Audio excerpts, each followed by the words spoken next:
Baik, bismillahirrahmanirrahim. Assalamualaikum warahmatullahi wabarakatuh. Waalaikumsalam Waalaikumsalam warahmatullahi warahmatullahi wabarakatuh. wabarakatuh. Ya, alhamdulillahirabbil alamin. Puji syukur bersama-sama marilah senantiasa kita panjatkan atas kehadirat Allah Subhanahu wa taala. Yang mana pada pagi hari ini yang insya Allah selalu diberikan nikmat sehat ya, nikmat untuk bisa menjalankan aktivitas itu yang memang harus betul-betul kita syukuri ya, agar apa yang kita syukuri itu nikmat-nikmat lain itu bisa ditambahkan. Ini sekedar mengingatkan ya. Baik, untuk perkuliahan kita hari ini ya, terkait mata kuliah metodologi penelitian, saya melanjutkan dari materi-materi yang sudah kalian terima di sebelumnya ya, yakni sebelum pelaksanaan UTS. Nah, untuk pertemuan kita hari ini, kita akan membahas berkenaan dengan bab data penelitian ya. Ini sih harapannya masih nyambung ya dengan yang sebelumnya, meskipun kita untuk mata kuliah ini diampu oleh dua dosen, tapi harapannya ada kesinambungan yang itu berkaitan. Jadi nantinya kita bisa mendapatkan pemahaman yang komplit ya, pemahaman yang memang itu diharapkan kalian lulus dari mata kuliah metodologi penelitian ini harus sudah menguasai dan siap untuk apa? Mengerjakan KTI. Kan begitu. Jadi kan tujuan dari apa namanya perkuliahan ini kan sebetulnya simpel ya. Kalian memahami, kemudian nanti mengaplikasikan atau praktek ya. Prakteknya di mana? Ya tidak di mata kuliah ini tentunya kan. Mata kuliah ini kan sifatnya teori. Tapi nanti prakteknya adalah langsung pada saat kalian itu mengikuti kelas tugas akhir ya. Jadi harapannya kalian sudah bisa untuk memahami dari apa yang sudah disampaikan di mata kuliah ini. Meskipun nanti pada saat pelaksanaannya itu ada penugasan-penugasan yang sifatnya saya pengen tahu sejauh mana apa yang sudah kalian pelajari itu dipahami. Ya, baik. Sebelum saya melanjutkan ya, jadi nanti kita akan menggunakan waktu sampai pukul 11.30 ya, menyampaikan dua materi ya. Materi yang pertama ini berkenaan dengan variabel penelitian, dan materi yang kedua tadi yang sudah saya tampilkan di awal itu adalah tentang apa namanya data penelitian ya. Jadi untuk yang pertama ini saya sampaikan untuk yang variabel penelitian terlebih dahulu ya. Jadi saya mengingatkan lagi, ini tentunya sudah disampaikan di awal ya pada saat kontrak perkuliahan, di mana untuk bab pertemuan 1 sampai pertemuan 7 sebelum UTS, harapan saya kalian sudah menguasai. Ya, jadi saya tidak perlu memberikan materi lagi jika itu berkenaan dengan bab tersebut. Contoh, misal kalian sudah diajarkan bagaimana sih apa namanya pengertian dasar-dasar penelitian, misalkan khususnya tentang KTI. Ya, memang untuk metode penelitian di semester ini dikhususkannya untuk persiapan kalian KTI. Jadi kalau kalian dinyatakan belum memenuhi syarat untuk lulus, ya itu sebetulnya sudah tanda kutip ya kalian belum siap untuk mengikuti KTI. Ya, walaupun tidak ada ketentuan mata kuliah prasyarat, tapi itu dijadikan syarat untuk diri kalian agar nanti pada saat pelaksanaan KTI kalian tidak bingung. Ya, meskipun nanti pada saat pelaksanaan KTI itu sudah ada panduannya, tapi saya yakin kalian bingung kalau kalian sendiri belum menguasai berkenaan dengan metode penelitian. Ya, misalkan saya tanya apa itu dasar-dasar penelitian, bagaimana sih cara menulis latar belakang, itu pasti sudah disampaikan. ya. Kemudian rumusan masalah itu apa, ya, bagaimana cara menuliskannya. Karena pengalaman-pengalaman saya sejauh ini atas bimbingan-bimbingan dari mahasiswa-mahasiswa sebelumnya, jangankan mau melakukan penelitian yang itu sudah pengambilan data. Untuk sekedar menulis judul saja itu masih banyak yang kesulitan. Ya, ini real ya. Saya menyampaikan data and fakta ya.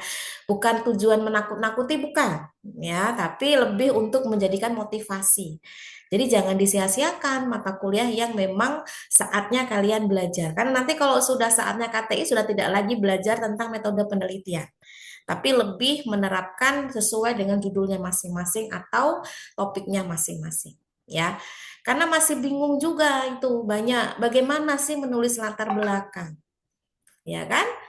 Bagaimana menulis rumusan masalah? Karena pengalaman saya, semoga tidak terjadi itu angkatan 2024 ya. Siapapun nanti mahasiswanya yang diplotkan bimbingan dengan saya atau yang menguji saya, kalian masih kesulitan untuk menentukan judulnya. Masih kesulitan untuk menentukan bagaimana sih menulis latar belakang. Itu akan lama sekali nanti ya, nggak kelar-kelar ya. Ujungnya apa? Perpanjangan semester. Nah, itu yang sangat kita hindari ya. Makanya pada kesempatan kali ini coba silakan difokuskan dulu agar tidak menyesal kemudian. Ya, jadi sekiranya ini menjadi pedoman kalian, panduan kalian ya, sebelum kalian nanti mengambil saatnya di semester untuk SKS KTI atau tugas akhir ya. Nah, untuk kesempatan kali ini adalah pertemuan yang ke-9 ya. Berarti kan setelah UTS itu harusnya minggu kemarin ya. Tapi insya Allah saya coba kejar di satu pertemuan ini untuk dua bab ya. Yang pertama berkenaan dengan variabel penelitian dan definisi operasional ya. Yang kedua berkenaan dengan jenis-jenis data atau data penelitian ya. Jadi harapannya ini nanti kalian bisa mengikuti dengan baik ya agar saya tidak sia-sia ya menyampaikan karena saya sedih loh ketika saya sudah menyampaikan, giliran pada saatnya kalian mengambil KTI itu blank semua, hilang semua ya. Padahal sudah dijelaskan gitu. Padahal itu semua sudah disampaikan ya. Baik, langsung saja ke materinya ya. Jadi mungkin ini baru awal yang bisa dikatakan kalian melihat atau membaca ya. Syukur-syukur kalau sebelumnya memang sudah pernah mendengar atau melihat tulisan apa itu variabel penelitian ya. Kalaupun toh memang belum sama sekali tidak apa-apa, masih dimaklumi ya karena ini baru mata kuliah yang membahas tentang itu. Ya, tapi kalau sudah berarti itu nilai nilai plus ya ketika kalian sudah mendapatkan ilmunya sebelumnya begitu. Tapi kalau setelah ini disampaikan dan nanti pada saat kalian mengambil KTI ditanya apa itu variabel penelitian nggak tahu, saya sampaikan. Ya, ini tolong dicatat ini. Nanti ini saya rekod juga ya. Kalau sampai nggak tahu maka mata kuliah metode penelitian nilainya saya cabut. Nah, ini ancaman ini. Karena kalau nggak diancam nih kalian nggak ada warning gitu kan. Jadi bukti kelulusan kalian di mata kuliah ini itu dibuktikan adalah ketika nanti pada saat pelaksanaan KTI kalian bisa memahami istilah-istilah yang sudah sering disebutkan di mata kuliah metode penelitian. Salah satunya adalah variabel penelitian. Ya, ini catat nih tanggal berapa ini ya saya ngomong seperti ini. Nanti saya cabut nilainya. Boleh bisa Bu? Ya bisa ya. Karena dosen itu punya hak untuk bisa merevisi nilai. Nah, kan? Artinya dalam hal ini dijaga baik-baik amanah yang diberikan. Kalau memang kalian nanti sudah dinyatakan lulus, ya tolong dijaga baik-baik itu kelulusannya. Jangan sampai nanti pada saat ujian atau saat persiapan KTI ditanya, apa itu variabel penelitian? Nggak tahu, Bu. Aduh, dah, catet itu ya, cabut nilainya. Ya. Baik, kita kembali ke sini. Semoga itu tidak menjadi hal yang apa namanya menakutkan, tapi justru menjadi motivasi kalian untuk terus belajar. Sekarang ini belajar kayak gini tuh nggak harus full baca buku. Kalau kalian memang anti baca buku langsung ya, karena ada yang anti sekarang itu. Antinya gimana? Ngantuk Bu kalau baca buku itu, apalagi bukunya tebel, tulisannya kecil-kecil. Nah, itu udah nggak jadi alasan sekarang. Kenapa? Karena sekarang teknologi sudah semakin canggih. Ya, apalagi sudah ada apa namanya AI ya, jadi nggak ada istilah nggak bisa, nggak ada istilah nggak mau ya, jadi semuanya harus bisa dan mau, kalau nggak mau ketinggalan. Baik, untuk variabel penelitian ya, ini penting nggak sih di apa namanya disampaikan gitu ya? Ya sangat penting sekali.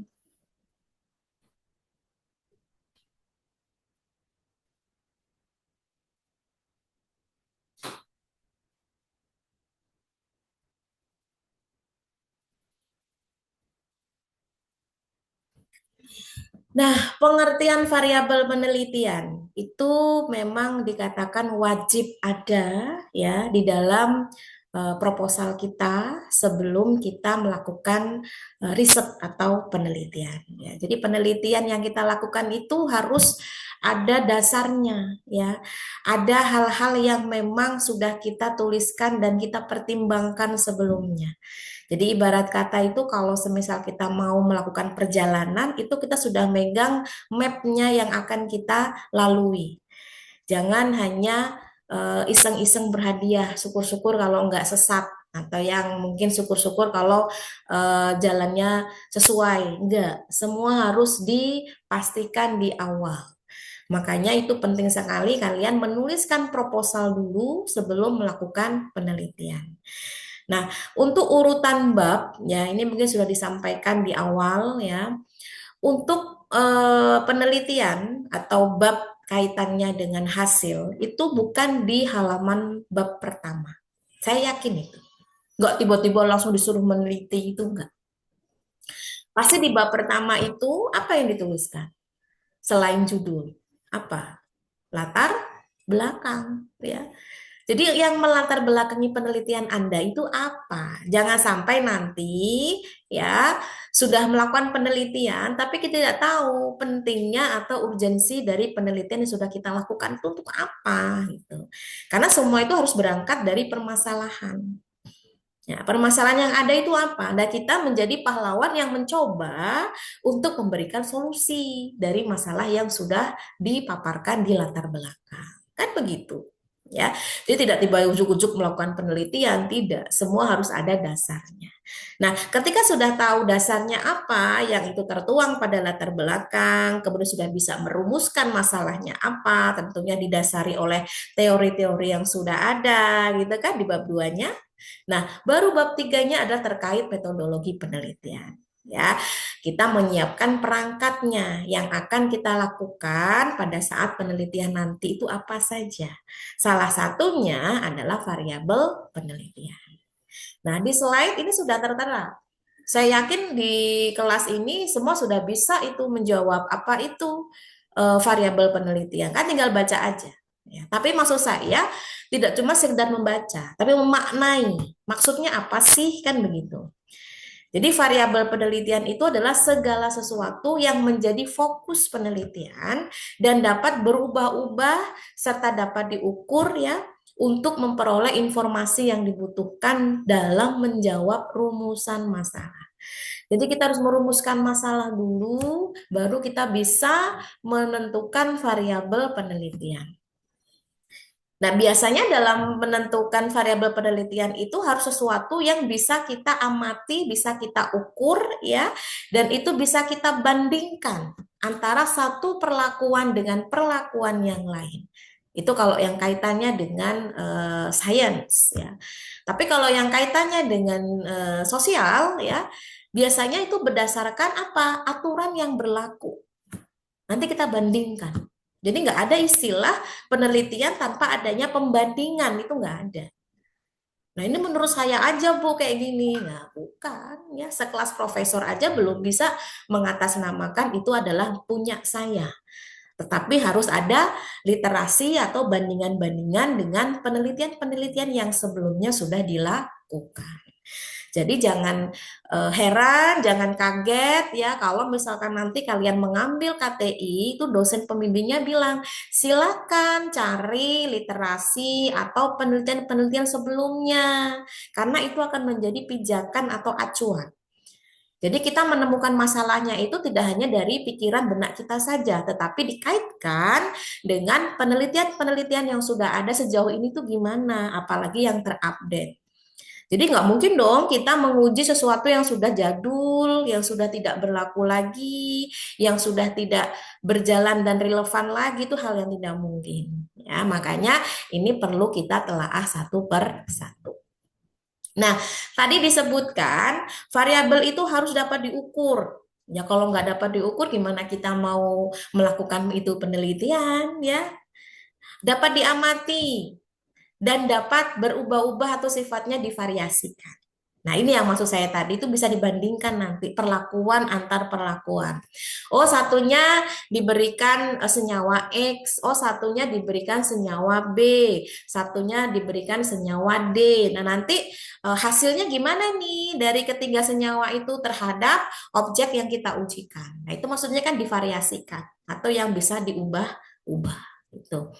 Nah, biasanya kalau untuk di bidang kefarmasian ya, variabel-variabel yang bisa diterapkan dalam penulisan karya ilmiah itu secara umumnya ya, itu bisa untuk menguji hubungan antar faktor. Ya, misalkan dosis atau konsentrasi tertentu terhadap efeknya. Yang tadi saya sampaikan, ada 3 senyawa atau ada 3 dosis obat diberikan kepada objeknya yang menjadi uji cobanya, nanti kita lihat efeknya gimana. Dari ketiga senyawa itu mana yang menunjukkan lebih baik atau lebih buruknya. Karena kita ingin mencari sesuatu yang lebih baik kan tentunya. Kalau memang itu kaitannya untuk menemukan senyawa baru atau obat baru. Ya, jadi biasanya kita ingin melihat hubungan antar faktornya. Dosisnya divariasikan, nanti dari variasi itu nanti akan dilihat efeknya seperti apa. Ada kegambar ya, jadi semoga ini bisa kalian pahami. Kemudian yang kedua, variabel itu bisa mengukur kualitas atau aktivitas suatu sediaan. Ini sering kalian lakukan pada saat praktik-praktik yang sudah-sudah ya. Misalkan saya ambil mata kuliah yang sudah saya ampu ya, seperti farmakognosi, fitokimia, itu kan ada beberapa uji yang menggunakan reagen-reagen tertentu. Masih ingat ya, harapannya masih ingat sih karena baru kemarin gitu kan. Ketika melakukan screening fitokimia, misalkan dari suatu bahan tertentu kita pengen tahu kandungan senyawanya apa sih di dalam ini positif atau negatif, itu kan aktivitas ya, yang kita ingin tahu kualitasnya ada atau tidak, ya bagus atau tidak, kan kualitas ya. Nah, kemudian yang ketiga itu bisa untuk mengevaluasi keamanan, efektivitas dan stabilitas produk ya. Jadi bagaimana sih keamanan dari bahan sediaan ini? Misalkan kalian buat kosmetik, pengen tahu ketika itu digunakan dalam jangka waktu 1 bulan, itu keamanannya gimana kalau digunakan di kulit. Nah, itu harus ada uji keamanannya. Nah, biasanya kalau untuk uji keamanan memang ada cara-cara yang tidak boleh kita lewatkan ya. Jadi tidak boleh langsung kita ujikan kepada manusia gitu kan ya. Biasanya kan ada telaah-telaah sebelumnya, di screening-screening dulu senyawanya itu betul tidak sesuai dengan apa yang diharapkan. Kemudian dilakukan uji secara in vitro ya, uji secara in vivo, biasanya menggunakan hewan uji. Baru kalau sudah itu semua disebut dengan uji praklinis ya, baru diujikan secara klinis. Nah, ini sebagai pengantar ya, saya tidak membahas itu terlalu detail supaya kalian ada gambaran gitu kan. Karena saya yakin di sini semua sudah mengambil mata kuliah yang berkenaan dengan itu semua. Misalkan seperti farmakologi dan lain-lain ya. Nah, tadi sudah disebutkan ya bahwasannya variabel itu memang sangat penting sekali harus ada di dalam karya ilmiah kita. Nah, mengingatkan lagi ya bahwasanya variabel itu harus ada karakteristiknya ya. Tadi sudah disebutkan ya, itu wajib dan harus bisa diukur. Diukurnya nggak mesti harus dalam bentuk angka ya, atau secara kuantitatif. Secara kualitatif pun itu sudah bisa dinyatakan diukur, tapi diukurnya sifatnya adalah kualitatif. Ya, kualitatif itu hanya menunjukkan ada atau tidaknya, bagus atau tidaknya, ya, pemahamannya, paham atau tidaknya, begitu kan? Nah, itu sudah bisa dikategorikan dapat diukur. Berarti itu masuk ke dalam karakteristik variabel. Yang kedua apa? Memiliki nilai yang berubah antara subjek atau kondisinya. Nah, jadi ini nanti bisa divariasikan. Kalau variabel nggak bisa divariasikan, ya itu perlu dievaluasi lagi. Apakah benar itu variabel, kan begitu. Yang ketiga, didefinisikan secara operasional. Jadi jelas nanti bagaimana variabel itu diukur. Jadi kan kita nggak gabut banget ya. Misalkan kita pengen ngukur apa namanya berat atau bobotnya mencit gitu ya hewan uji setelah diberikan perlakuan dosis obat tertentu, apakah selama 1 pekan itu ada penurunan berat badan atau kenaikan berat badan, itu kan harus jelas variabelnya apa ya.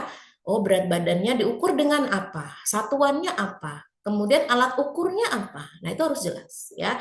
Jadi nggak cuma ngasal begitu.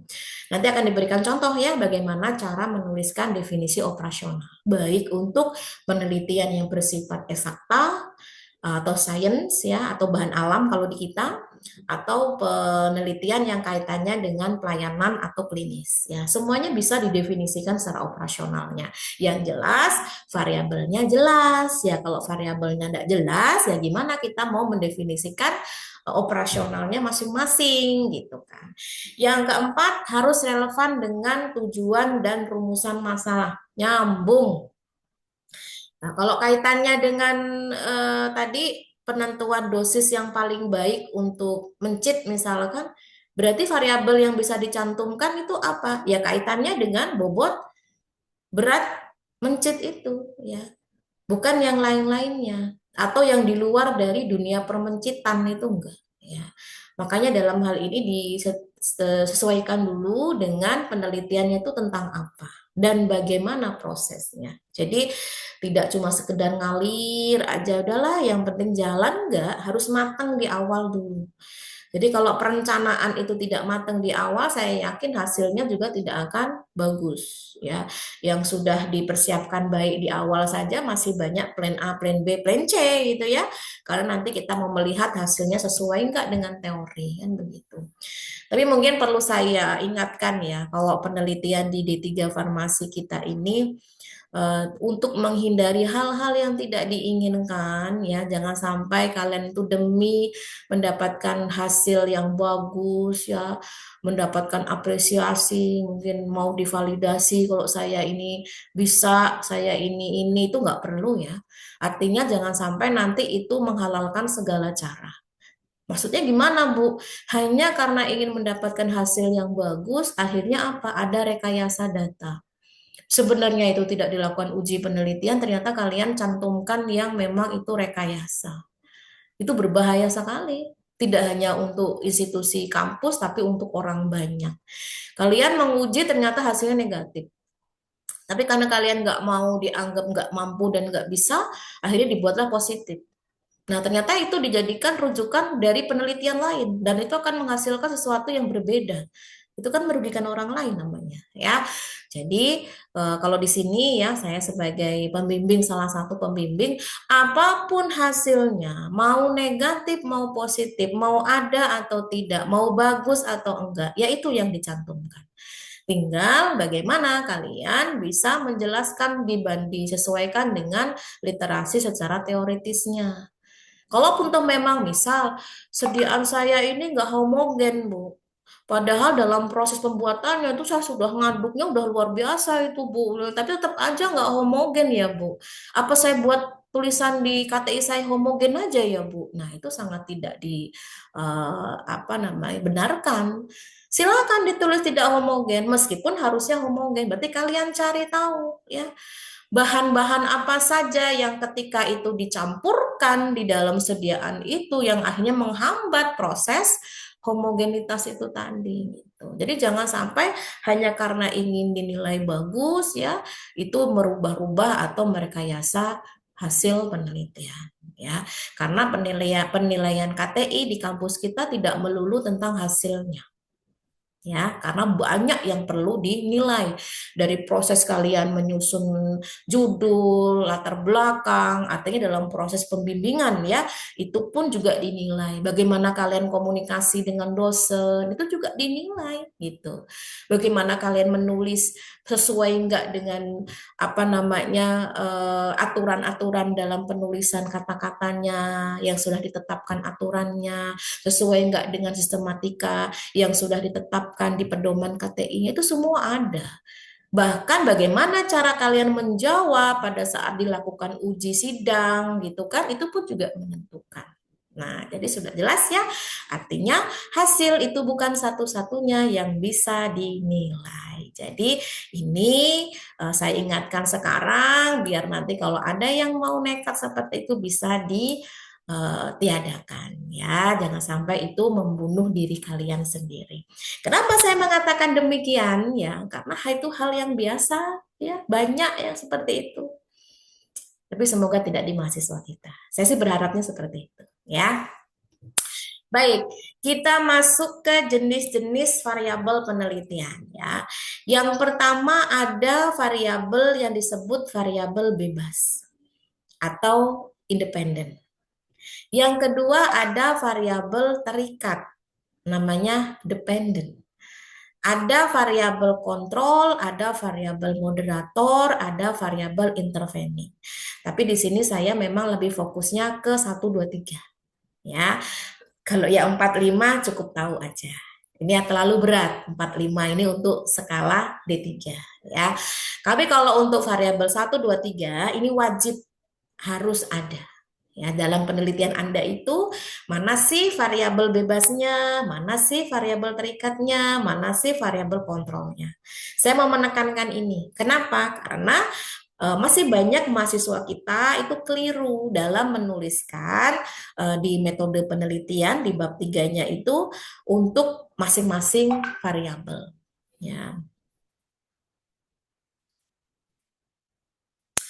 Oke, kita bahas satu persatu.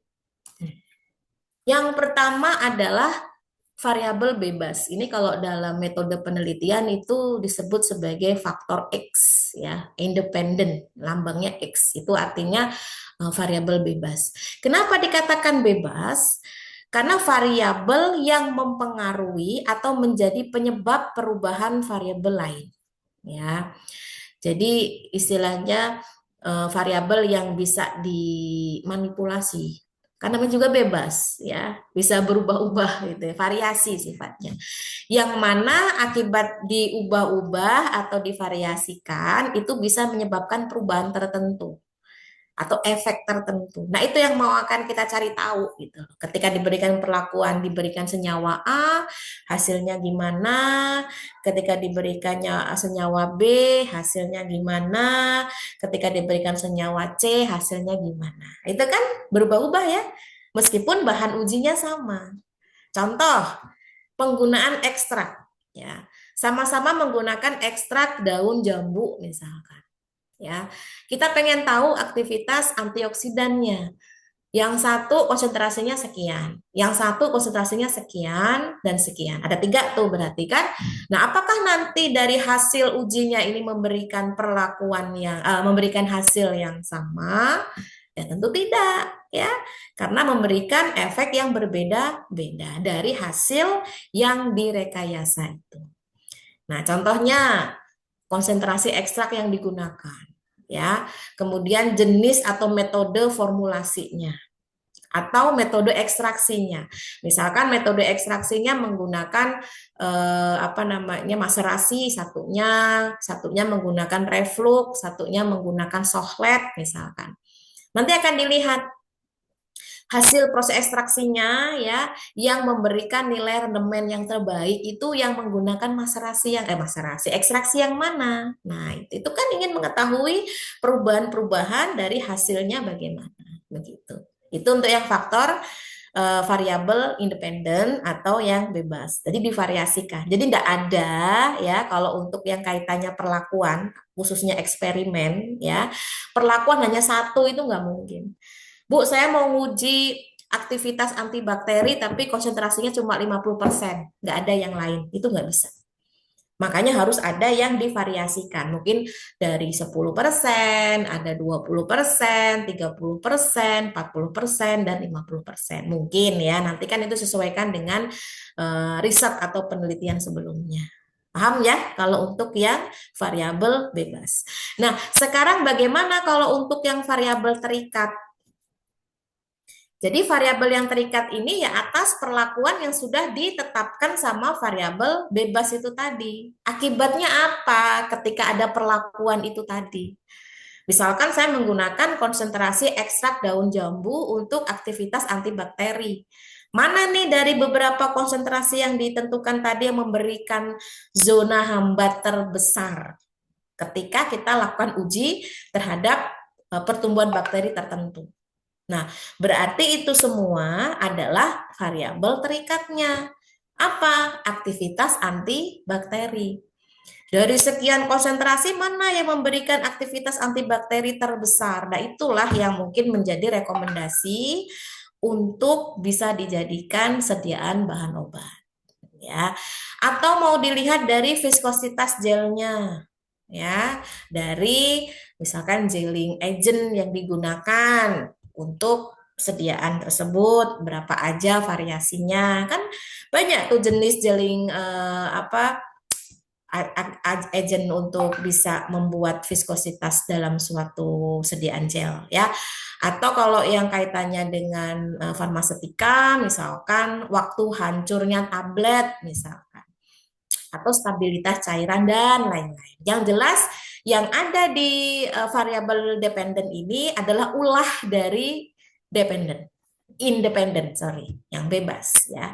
Jadi kalau nggak ada sebab, ya nggak ada akibat gitu ya. Nggak ada, kalau misalkan ada akibat itu pasti ada sebabnya. Nah, sebab akibatnya itu di faktor atau variabel bebas dan terikat. Makanya ini wajib ada di dalam penelitian. Yang kedua yang wajib ada, yang ketiga wajib adanya apa? Terkontrolnya. Jadi ada suatu kondisi di mana harus dijaga stabilitasnya agar hasilnya itu tidak ambigu. Maksudnya apa? Hasil penelitiannya itu betul-betul dikarenakan faktor X yang sudah ditentukan di awal, bukan karena faktor-faktor yang lain. Makanya dibuat sama. Jadi variabel yang bisa kita kendalikan ya agar tidak mempengaruhi hasil penelitian. Ya, apa yang bisa distabilkan atau yang dibuat konstan sehingga tidak mempengaruhi hasil? Suhu penyimpanan misalkan. Ya kalau suhu penyimpanannya harus 0 derajat ya semuanya 0 derajat, nggak boleh ada yang berbeda-beda, semuanya sama. pH larutan ya harus sama, alat bahan ya harus sama. Jadi kalau misalkan alatnya harus ini ya ini semua gitu, tidak boleh berbeda-beda. Kemudian volume pelarut, kalau itu kaitannya ekstraksi harus sama. Kalau satunya pakai 1 liter, satunya ya pakai 1 liter, satunya pakai 1 liter. Semuanya harus sama. Nah inilah yang harus ada secara khususnya itu di proposal penelitian di bab 3 sebelum kalian melakukan riset atau eksperimen. Ya. Nah kalau untuk yang lain-lainnya ini cukup tahu dulu ya. Misalkan seperti variabel moderator. Nah, jadi variabel moderator ini adalah variabel yang dia itu bisa kemungkinannya dapat memperkuat atau memperlemah pengaruh variabel bebas yang sudah ditentukan di awal, ya, terhadap variabel terikatnya. Contoh, kenaikan pH ternyata bisa menyebabkan efektivitas dari pengawet, misalkan. Atau kenaikan apa namanya pH itu bisa menyebabkan sediaannya itu lebih encer, ya kan kita nggak tahu kan. Nah, itu disebut variabel moderator. Makanya sebetulnya ketika kalian nanti misalkan ada yang mau ngambil di bahan alam dan itu membuat sediaan tertentu, misalkan membuat sampo, sabun misal ya, ternyata kok viskositasnya itu tidak memenuhi syarat setelah dilakukan uji gitu kan. Standarnya sekian, kok punya saya sekian, ini sudah dicoba beberapa kali hasilnya sama. Ya sudah, itu yang dibahas. Artinya silakan dicari tahu yang menyebabkan viskositas sediaan kita itu nggak sesuai itu apa. Oh, ternyata ekstrak kita kebanyakan itu bisa menyebabkan ini. Nah, itu kan bisa diimprovisasi, tentunya tidak omdo ya. Artinya tidak ngomong doang, harus ada data dan referensinya. Tentunya berdasarkan penelitian-penelitian yang sudah dilakukan, gitu ya.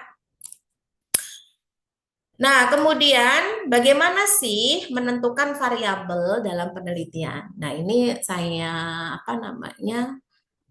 Saya contohkan untuk yang di bidang penelitian farmasi ya, yang dimana untuk di kita itu ada dua pembidangan ya. Jadi yang pertama itu arahnya ke bahan alam, satunya arahnya ke pelayanan. Ya, nah ini saya ambil satu-satu nih biar kalian ada gambaran ke depannya.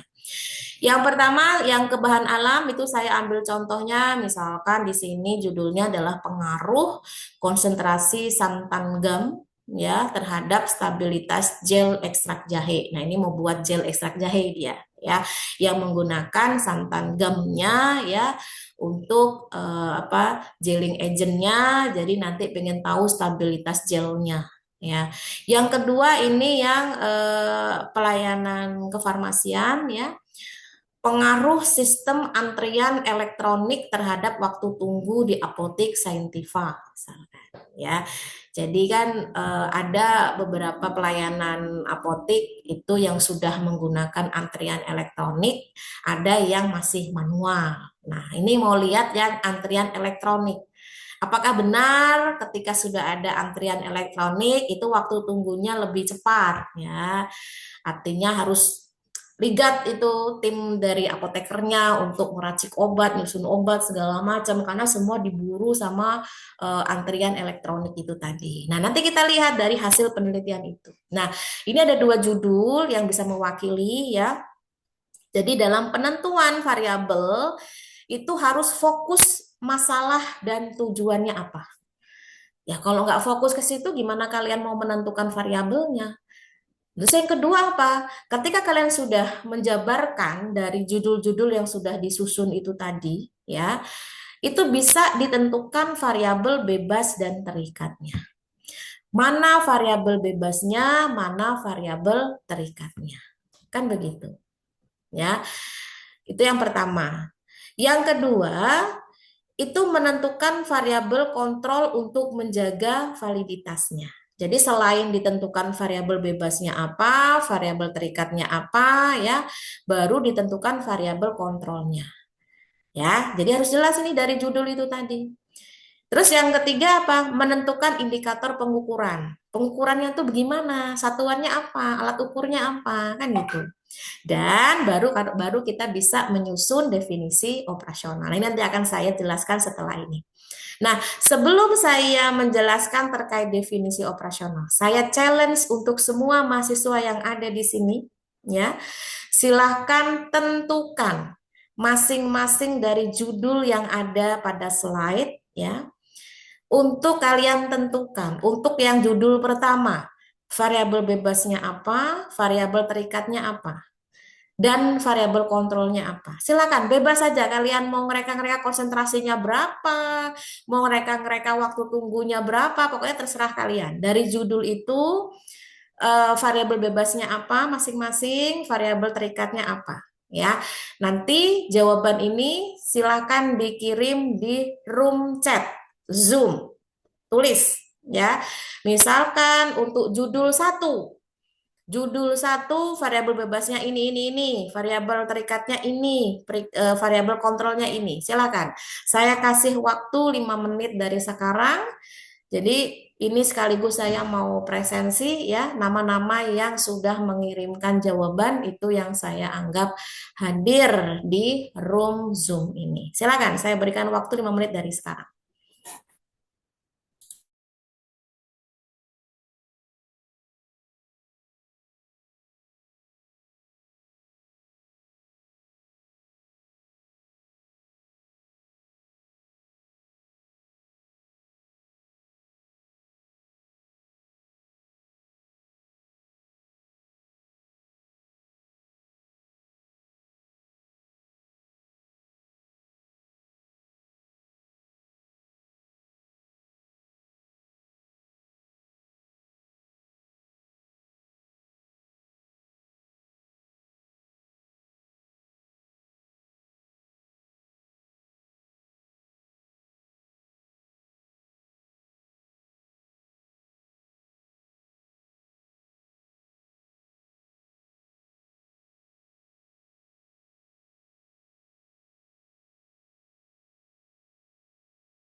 Ayo silakan, ini belum ada satupun ini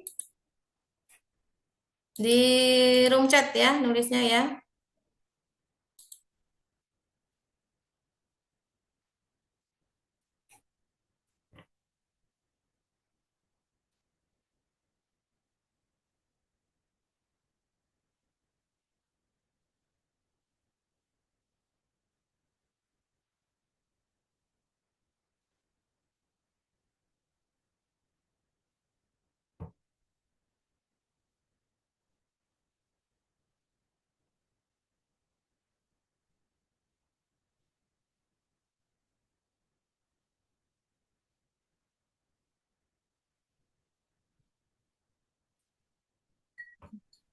Ini tulis di obrolan sini ya Bu ya.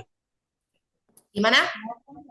Langsung ditulis di chat room ini ya Bu. Iya, betul ya. Nggak apa-apa, dicontek yang lain nggak apa-apa. Yang pertama itu kalau benar kan berarti nilainya lebih bagus. Sambil saya mau lihat Bu, ini keaktifan judul ya. satu apa dua-duanya, Bu? Dua-duanya dong, satu apa, dua apa.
Oke, baik. Sudah berapa ini yang menjawab?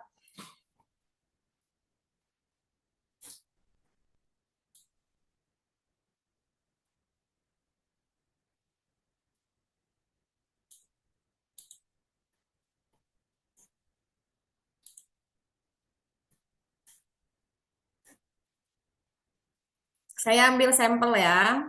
eh, dari jawabannya yang sudah dituliskan. Ini terus berlanjut aja, silakan ya. Yang belum mengirimkan jawaban, silakan dituliskan ya. Nanti dari hasil ini akan saya gunakan sebagai nilai kuis. Nah, kan? Nggak rugi kan kalian menulis jawaban? Baik, saya ambil sampel di sini atas nama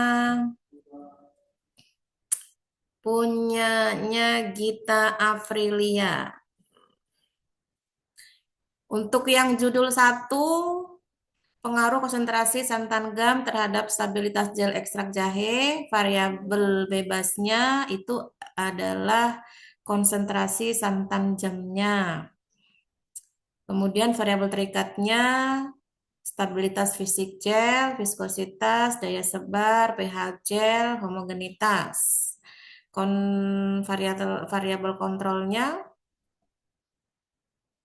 jenis gelling agentnya, kecepatan pengadukan, nama pengadukan. Oke, ini dibuat sama ya, alat ukur dan lain-lain. Yang judul 2-nya, pengaruh sistem antrian elektronik terhadap waktu tunggu. Bebasnya, sistem antrian elektroniknya ada atau tidak. Variabel terikatnya, waktu tunggu total, waktu tunggu di loket pendaftaran, waktu tunggu pengambilan obat, kepuasan pasien, efisiensi pelayanan, dan lain-lain ya. Mana nih variabel kontrolnya? Ini. Hari penelitian, waktu penelitian, jenis resep, kompleksitas resep, dan lain-lain. Oke. Kemudian saya ambil yang kedua.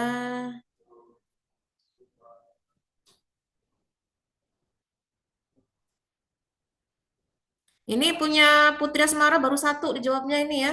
Dua-duanya ya. Nanti kalau 1 nilainya cuma separuh nanti. Diperbaiki yang baru 1-1 itu.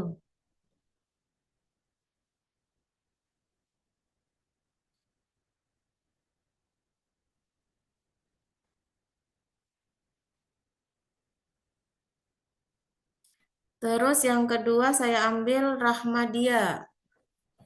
Judul 1, variabel bebasnya konsentrasi santan gam. Variabel terikatnya stabilitas gel. Lah, kontrolnya mana? Belum ada nih kontrolnya nih Rahma. Diperbaiki ya, harus lengkap itu. Kontrol terikat bebas. Nah, ini punya Retno Hasmitasari malah apa ini? Variabel terikat sama variabel bebas. Tok. Sesuai dengan arahan ya. Jadi 2 penelitian judul tadi itu silahkan ditentukan mana kontrolnya, mana terikatnya, kemudian mana bebasnya ya. Nah, kemudian saya lihat lagi, coba punyanya Mita Sari. Variabel kontrolnya jenis ekstrak jahe, metode pembuatan gelnya, suhu dan lama penyimpanan, pH, volume, bahan tambahan, waktu pengamatan. Nah, kontrol doang. Mana yang terikat sama bebasnya? Mana sih yang lengkap ini? Ini kalian itu kalau ngedengerin cuma separuh-separuh tuh kayak gini nih kan. Gedubek-gedubek kan, pada bingung kan. Makanya kalau lagi belum bisa stay, HP itu harus dibawa. Jadi suaranya tetap terdengar atau pakai headset ya. Kalau nggak gitu nanti kalian gedebukan. Headset kan bisa diselipin di sini ya. Jadi nggak ganggu aktivitas di sana. JCL ya, ini juga belum ada kontrolnya ya. Ini saya baru ambil yang sifatnya kelihatan-kelihatan ya.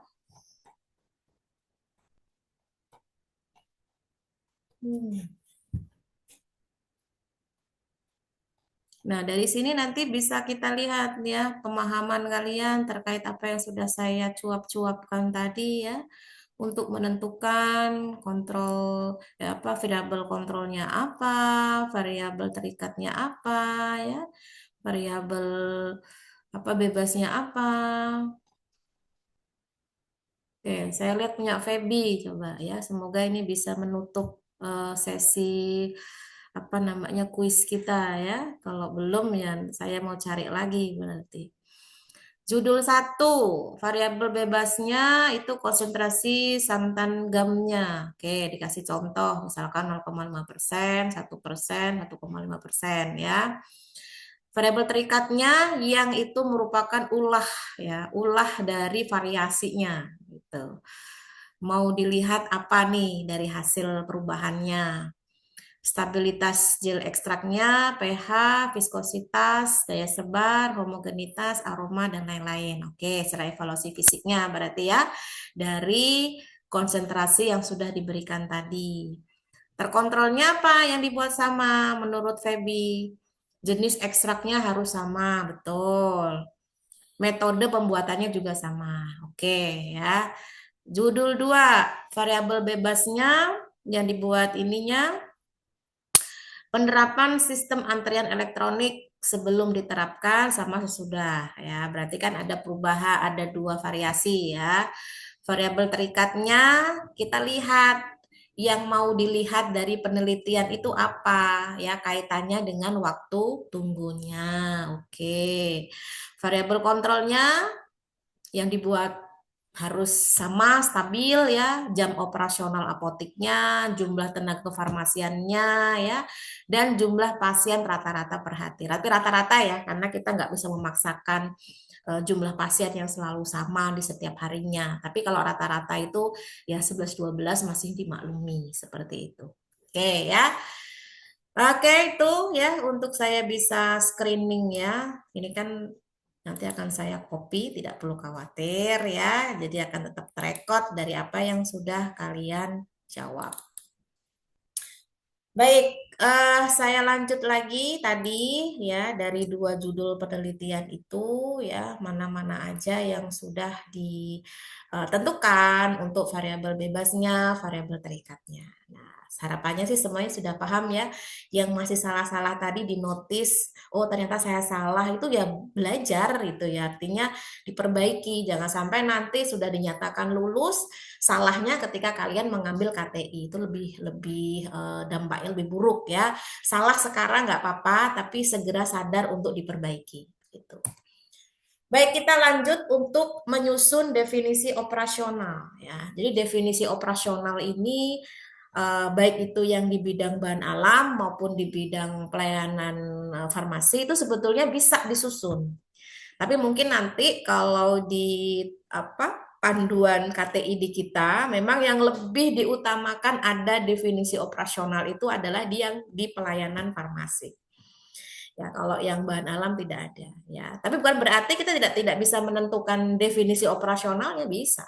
Yang penting judulnya jelas, rumusan masalahnya jelas, tujuannya jelas ya, dan variabel penelitiannya juga jelas. Nanti bisa kita susun ya. Nah, apa itu definisi operasional? Jadi ini yang lebih rinci banget. Nah, inilah yang kalian harus susun di awal ya sebelum kalian melakukan penelitian. Harus rinci di sini ya. Rincinya itu yang berkenaan dengan apa yang berkaitan variabel. Variabelnya tentu harus bisa diukur, diobservasi ya, atau dimanipulasi. Tapi maksud manipulasi di sini bukan mengada-ngada hasil rekayasa, bukan ya. Tapi maksudnya yang bisa divariasikan gitu, bisa diubah-ubah gitu.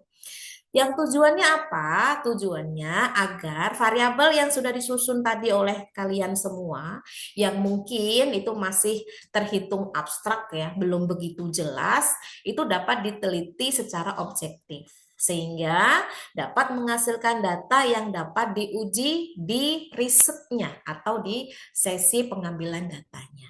Ya, jadi ciri-ciri definisi operasional itu yang pertama harus konkret. Dia harus menggambarkan semua proses pengukuran yang jelas dari awal sampai akhir. Biasanya dosen pembimbing tidak akan mengizinkan kalian mengambil data kalau metode penelitian yang berkenaan dengan variabel definisi operasional itu belum clear, itu belum di ACC. Makanya kalau sampai ada yang sudah melakukan penelitian, tapi dosennya belum ACC, fix, nyuruh orang. Nah, udah gitu aja sekarang simpelnya ya. Jadi makanya semua harus atas dasar dosen. Kalau dosen udah bilang, oke, saya ACC untuk metode penelitiannya dan sudah siap untuk dilakukan pengambilan data, lakukan. Tapi kalau dosennya belum, berarti masih ada yang perlu ditelaah lagi.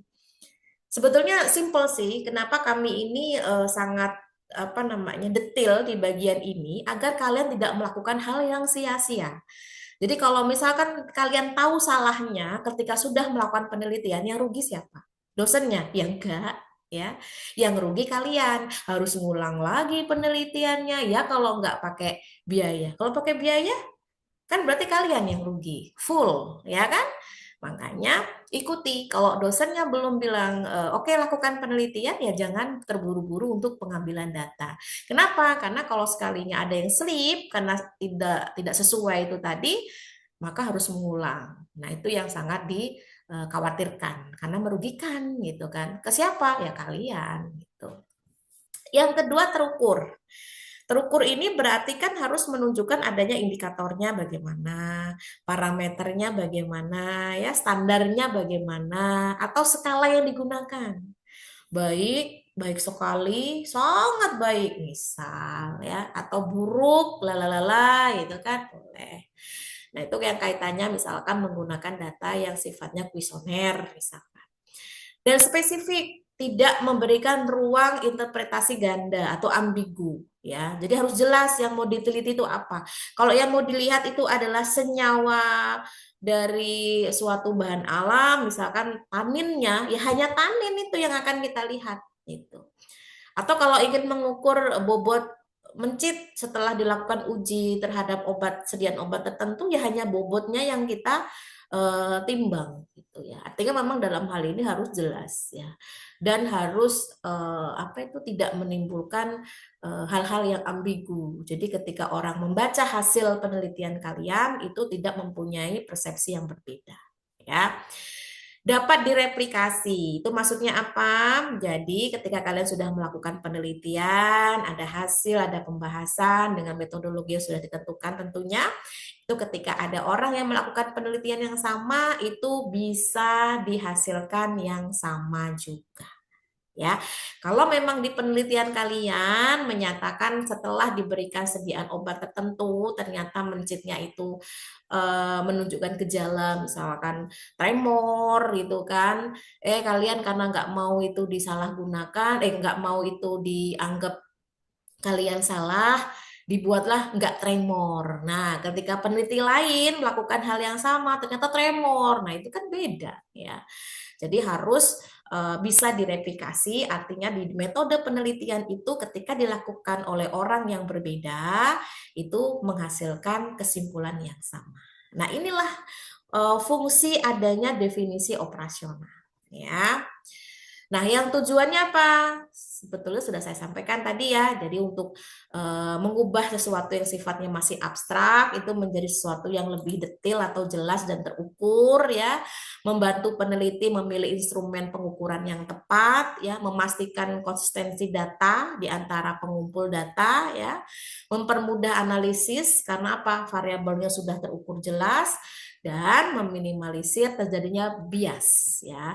Bias itu ada sesuatu yang membuat data kita itu tidak bagus ya dalam proses pengukuran. Contoh ini yang paling sering terjadi adalah ketika kita menghitung yang namanya rata-rata. ya. Jadi rata-rata itu harus dilihat ya, ini masuk akal nggak? Misalkan untuk mengukur berat badan mencit misalkan. Rata-ratanya untuk yang replikasi 1 misalkan berat badannya 15 gram misalkan. Terus yang kedua 5 gram. Terus yang ketiga 30 gram. Kalau dari angkanya sangat tidak masuk akal gitu ya, karena jaraknya sangat begitu jauh gitu. Oleh karena itu memang dalam hal ini perlu diamati dari setiap replikasi yang dilakukan, perhitungannya itu sudah sesuai atau belum, sehingga tidak menimbulkan bias itu tadi dalam analisis datanya. Nah, untuk komponen definisi operasional itu biasanya mencakup 3 komponen. Yang pertama, variabel yang diukur. Yang kedua, indikator atau parameternya. Yang ketiga, cara mengukurnya. Ini kalau mau ditambah ya alat ukurnya. Ya, biasanya cara pengukuran itu sesuaikan dengan alat ukurnya apa. Nah, untuk variabel yang diukur, contohnya kita mau melihat apa sih di dalam penelitian kita. Misalkan mau lihat tingkat pengetahuan masyarakat di wilayah X terhadap penggunaan antibiotik. Ya, berarti kan tingkat pengetahuan mereka. Nanti kalian sediakan form untuk kuesioner ya untuk mengukur tingkat pengetahuan mereka. Misalkan tahu apa itu antibiotik, tahu nggak bagaimana cara mengkonsumsi antibiotik dan lain-lain. Nah, dari hasil jawaban itu akhirnya nanti bisa dihitung berapa yang memang mereka betul-betul pahami dan berapa yang tidak. Nanti akan bisa melihat bagaimana sih tingkat pengetahuan dari masyarakat yang ada di wilayah tersebut itu. Atau juga variabel yang bisa diukur misalkan untuk mengetahui efektivitas obat tertentu atau kepatuhan minum obat. Nah, itu juga bisa dijadikan variabel-variabel yang sudah jelas yang dapat diukur. Nah, tinggal kita sesuaikan dengan indikator atau parameternya. Misal, kita menggunakan kuesioner ya. Atau kalau berdasarkan secara kuantitatifnya, misalkan kalau itu kaitannya dengan sediaan obat atau bahan baku obat ya, kadar zat aktifnya. Ya, kemudian jumlah dosis yang diminum. Nah, itu juga menjadi parameternya. Nah, cara pengukurannya ya tergantung dari semua yang sudah disebutkan tadi. Dari variabel yang diukur, dari indikator atau parameternya ya. Misalkan kita menggunakan skala Likert ya. Kemudian uji laboratoriumnya, observasi menggunakan checklist ya. Kalau checklist itu biasanya kita membandingkan dengan standar yang ada sesuai atau tidak sesuai kan begitu. Atau berdasarkan rekam medis. Nah, itu semua harus sudah bisa kita tentukan di awal, yaitu di komponen definisi operasionalnya.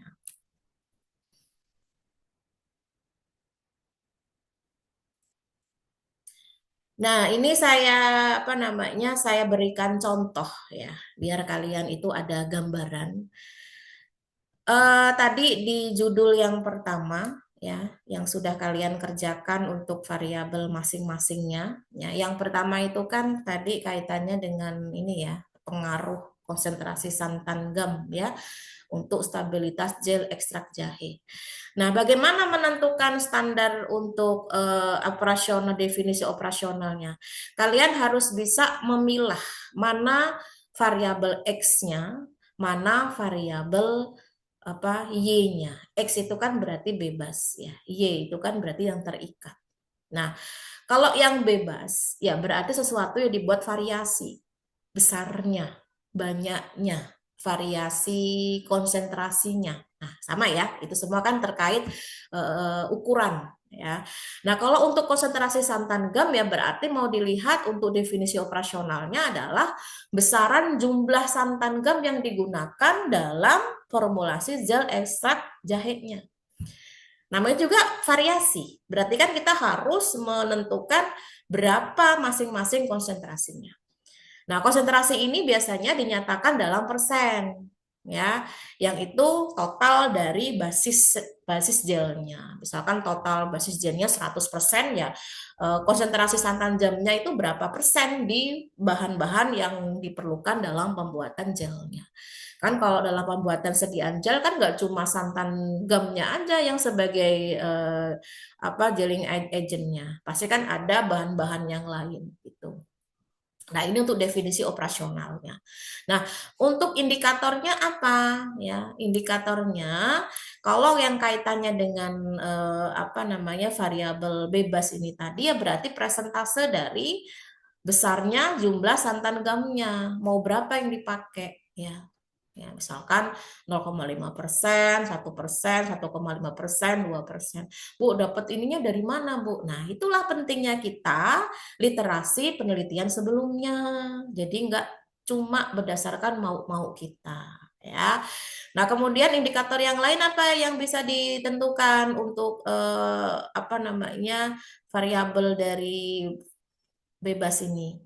Homogenitas pencampuran, kelarutan dalam basis gelnya bagaimana ya untuk si konsentrasi santan gamnya ya. Nah, kemudian yang ketiga cara ukur. Nah, cara ukurnya gimana untuk mengetahui ini semua?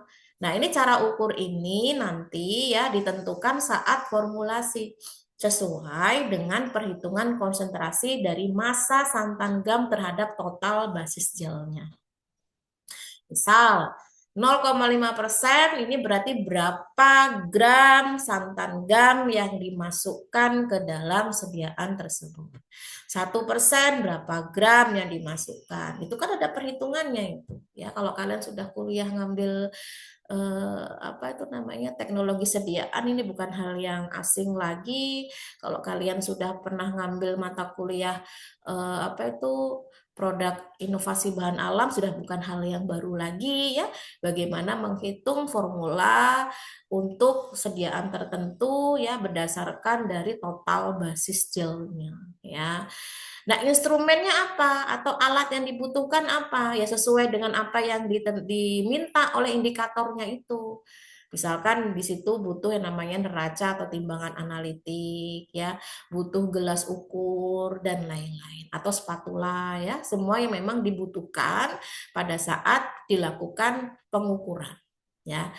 Nah, kalau skalanya, karena skalanya ini kaitannya dengan perbandingan antara 0,5% dibandingkan dengan 1%, dibandingkan dengan 1,5%, dibandingkan 2%, mana yang memiliki homogenitas bagus di sediaan gelnya berarti menggunakan skala rasio.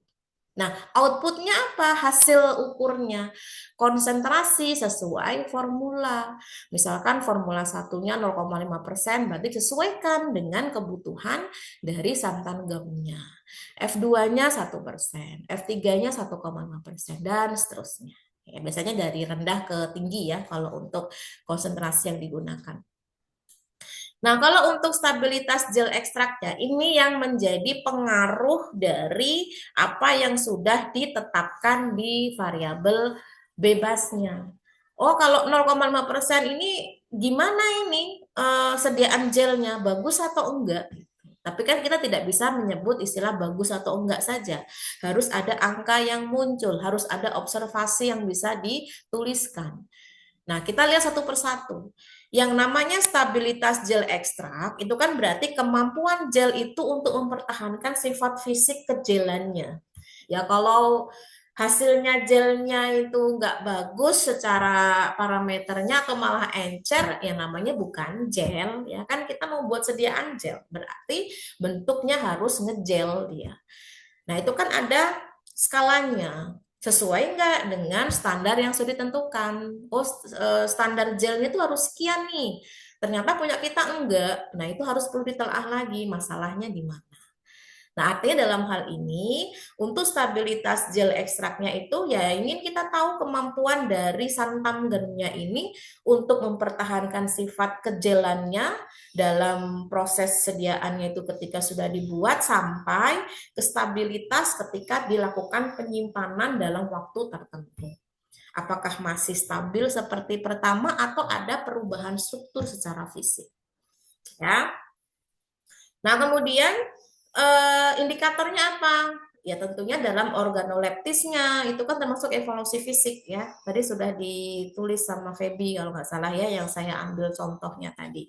Ada organoleptisnya, ada pH-nya, viskositasnya, daya sebar, dan lain-lain. Ya. Nah, cara ukurnya gimana? Ya, cara ukurnya kita sesuaikan dengan indikator masing-masing. Oh, kalau cara ukur untuk warna gimana? Ya, silakan dilihat secara menggunakan indera kita. Oh, ternyata warnanya begini, aroma, oh begini, dan lain-lain. Nah, kalau pH, cara ngukurnya gimana? Ya, kita lihat ya angka pH yang muncul ketika kita melakukan pengukuran pH. Viskositas bagaimana? Kita menggunakan alat ukur viskositas, dan lain-lain. Semua disesuaikan dengan indikatornya apa. Jangan sampai salah sambung ya. Yang diminta pH gel, alatnya timbangan, nyambung nggak? Ya sangat tidak nyambung. Begitu pula sebaliknya, ya. Makanya ini semua harus tertata dengan rapi dari definisi operasional, dari indikator, cara ukur, instrumen itu harus jelas, ya. Sampai skalanya pun juga harus jelas. Nah, kalau untuk yang variabel yang terikatnya ini sesuaikan dengan data yang nanti mau diperoleh, ya. Ada yang sifatnya rasio, ada yang sifatnya ordinal, ya. Nah, kalau yang rasio itu biasanya kita ingin tahu ya perbandingan antara satu dengan yang lainnya, bukan semacam apa namanya ketetapan angka tunggal, ya. Nah, kalau misalkan viskositas itu nanti akan dilihat angkanya berapa, nanti dengan bertambahnya persentase dari gamnya itu tadi itu menyebabkan viskositasnya turun atau naik. Nah, itu nanti bisa kita lihat. Daya sebar juga begitu, ya. Berapa senti nih?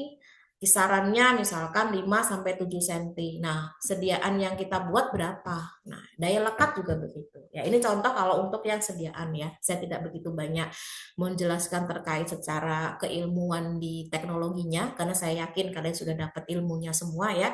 Tapi saya ingin menunjukkan, memplotkan ya, mana itu definisi operasional, mana itu indikatornya, mana itu cara ukurnya, instrumennya, skala, dan hasilnya apa. Ini harus nyambung antara definisi operasional yang sudah dibuat sama outputnya itu harus nyambung, jangan tidak nyambung. Ya, ini untuk yang bahan alam. Nah, tadi yang untuk pelayanan kefarmasian itu contohnya kalau yang bebas itu adalah sistem antrian elektronik. Ya, sedangkan untuk yang terikatnya itu waktu tunggunya. Ya, apakah ada perubahan dari waktu tunggunya dari sistem antrian elektronik yang sudah ditetapkan? Nah, kalau seperti ini nanti akan tahu nih kalian bedanya dengan yang penelitian yang sudah dijelaskan sebelumnya sama yang penelitian yang ini nanti akan kalian pahami ya. Nah, masing-masing ini memiliki definisi operasional. Apa definisi operasionalnya? Kalau untuk yang sistem antrian elektronik, ini definisi operasionalnya adalah mekanisme pengaturan antrian menggunakan perangkat digital, yang itu display nomor antrian, pemanggilan otomatis, ya, dan pencatatan waktu. Jadi untuk mengatur kedatangan pasien. Sistem ini dianggap baik jika mampu mengatur aliran pasien secara struktur dan mengurangi penumpukan. Nah, ini yang saya maksud tadi. Ya, jadi dengan adanya sistem antrian elektronik ini diharapkan itu tidak ada penumpukan-penumpukan dari antrian yang ada. Karena semua itu harus dikerjakan sesuai dengan waktunya. Waktu 5 menit, tet habis bergilir, tet habis bergilir, begitu seterusnya. Jadi itu akan terstruktur gitu ya dibanding dengan yang manual.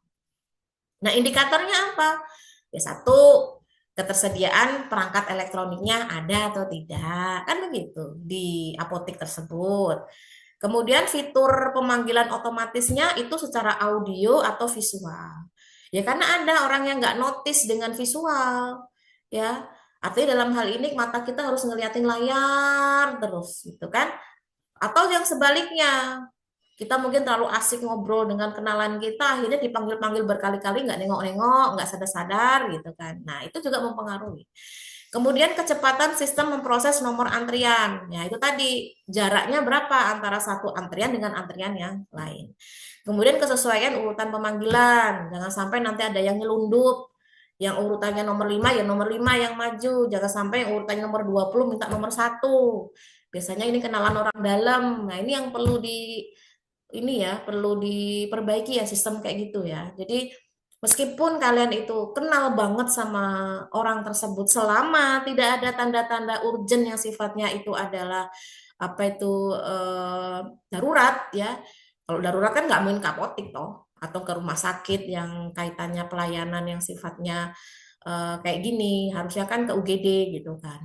Mentang-mentang itu kenalan yang sangat dekat sekali, yang urutannya aslinya nomor puluhan di nomor satukan. Ya kasihan itu yang nomor satunya itu yang sudah nunggu dari pagi dari subuh gitu kan. Nah itu kebiasaan-kebiasaan yang harus kita coba tidak normalisasi ya, harus sesuai dengan urutan antrian. Kemudian kemudahan penggunaan bagi pasien. Mudah enggak ya, kalau menyulitkan ya buat apa? Gitu. Pasiennya pada kabur semua nanti malah ya.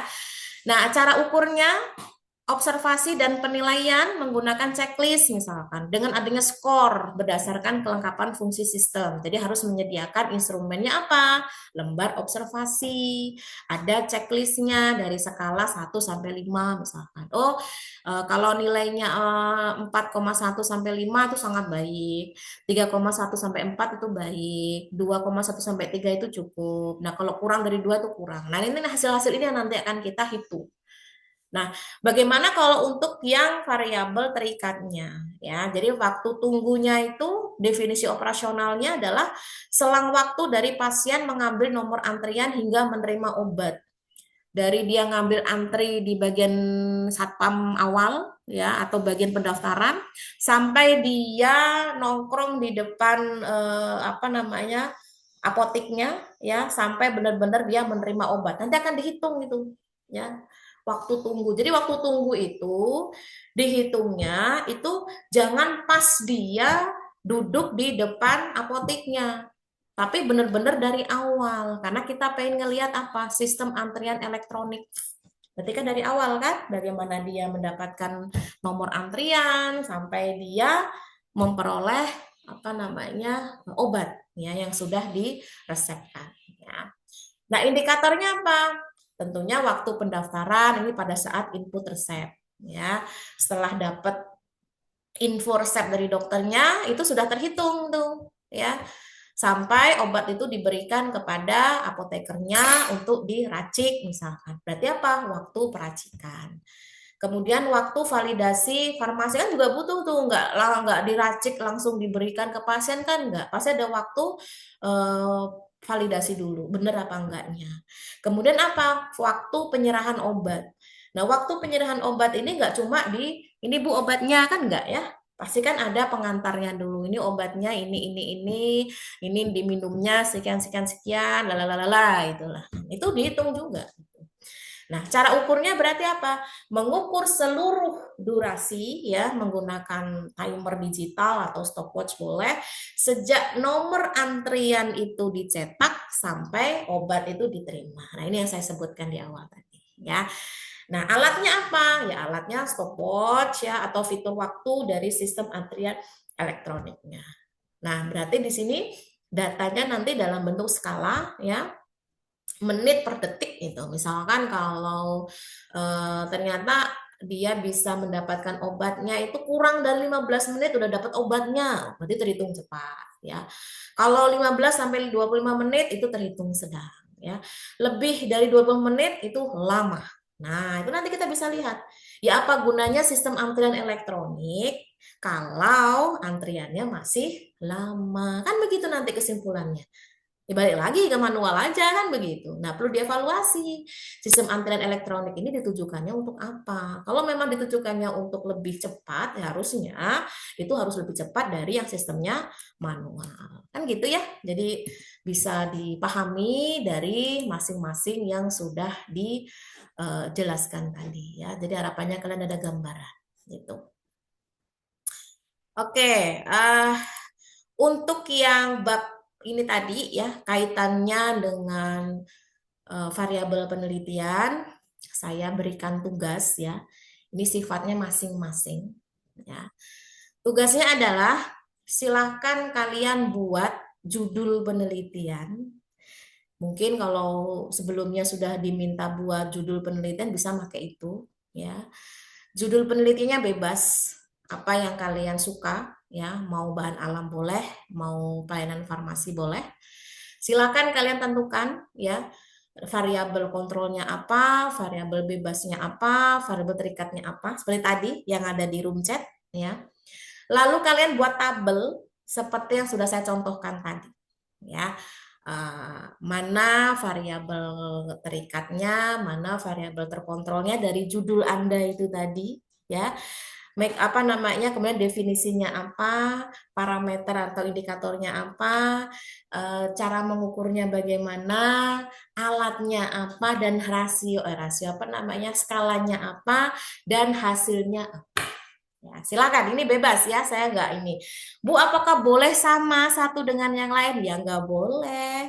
Jadi silakan kalian, silakan dikoordinasikan dalam satu grup itu ya, judul masing-masing. Ya, artinya itu sama di sini ya nggak sama persis gitu loh. Kalau masih sedikit-sedikit sama dalam hal tanda kutip metodenya ya nggak apa-apa. Misalkan pengaruh ekstrak daun jambu biji ya terhadap pertumbuhan bakteri E. coli misalnya. Ya kalau kalian mau lihat pengaruh yang sama juga nggak apa-apa, tapi cari ekstrak yang lain, jangan ekstrak jambu biji gitu maksud saya ya. Atau cari bakteri yang lain gitu. Tapi kalau bisa judul ini kalian benar-benar pilih karena nanti ada tugas lanjutan dari judul yang sudah kalian pilih itu tadi. Makanya harus mantep dulu nih ya untuk mata kuliah ini. Tapi kalau untuk KTI ya beda lagi nanti ya. Jadi silakan tentukan judulnya ya untuk bisa kalian kerjakan untuk tugas sesi ini seperti yang saya sudah utarakan tadi ya. Dan harapannya judul itu yang sudah kalian pertimbangkan karena nanti ada tugas lanjutan menggunakan judul itu. Ada lanjutannya ya. Ini individu. Jadi silakan dikoordinasikan dengan temannya satu kelas ya, jangan sampai nanti ada yang salah. Nah, tugas si pen, nah ini si pen di mana si pennya ya. Jadi nanti hasil dari list itu tadi ya, jangan dikerjakan dulu. Silakan diteruskan ke saya untuk saya lihat, saya cek judulnya. Kalau sudah oke, baru saya kembalikan ya. Artinya jangan mengerjakan kalau yang saya belum bilang oke. Ya, bisa dipahami ya. Jadi silakan di list dulu masing-masing mahasiswa judulnya apa untuk bisa kalian mengerjakan tugas yang saya berikan. Boleh pakai judul yang mungkin sebelumnya dosennya ngasih tugas atau kalau mau pakai yang lain juga boleh ya. Ini untuk yang bab terkait variabel penelitian. Baik, sampai sini ada yang mau ditanyakan dulu? Masih ada waktu 20 menit, saya akan menyampaikan yang bab keduanya.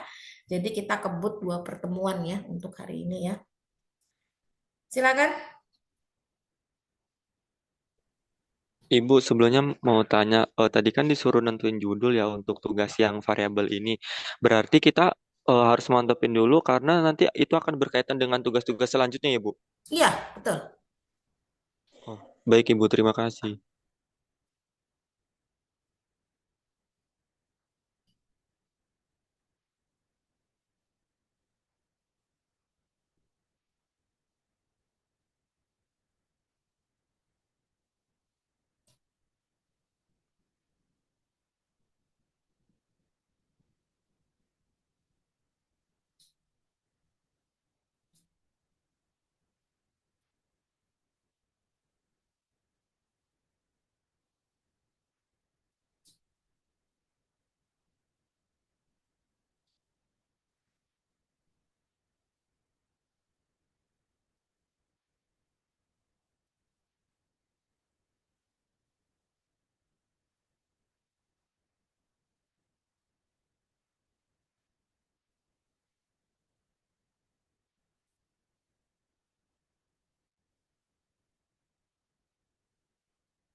Oke, kalau tidak ada yang ditanyakan berarti saya anggap semuanya paham. Kan gitu. Pokoknya saya senang aja.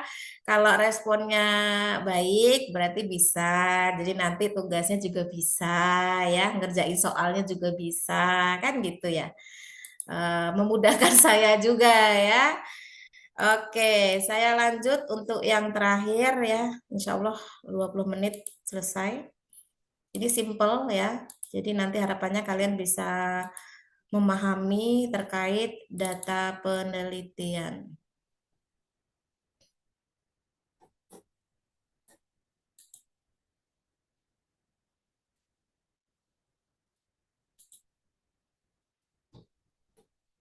Oke, sudah nampak di layar masing-masing ya.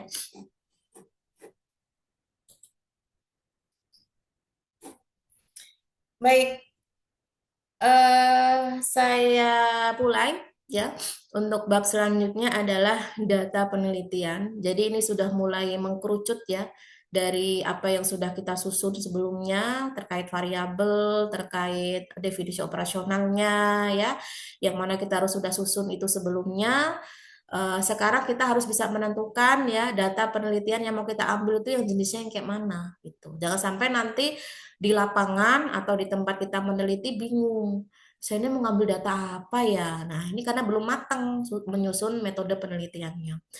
Nah, apa itu data penelitian ya? Jadi data penelitian itu ya seluruh informasi yang memang itu dikumpulkan oleh peneliti ya, tapi ya sifat informasinya bukan hoax ya, fakta gitu ya, fakta atau nilai yang dikumpulkan peneliti untuk menjawab dari rumusan masalah dan mencapai tujuan penelitian.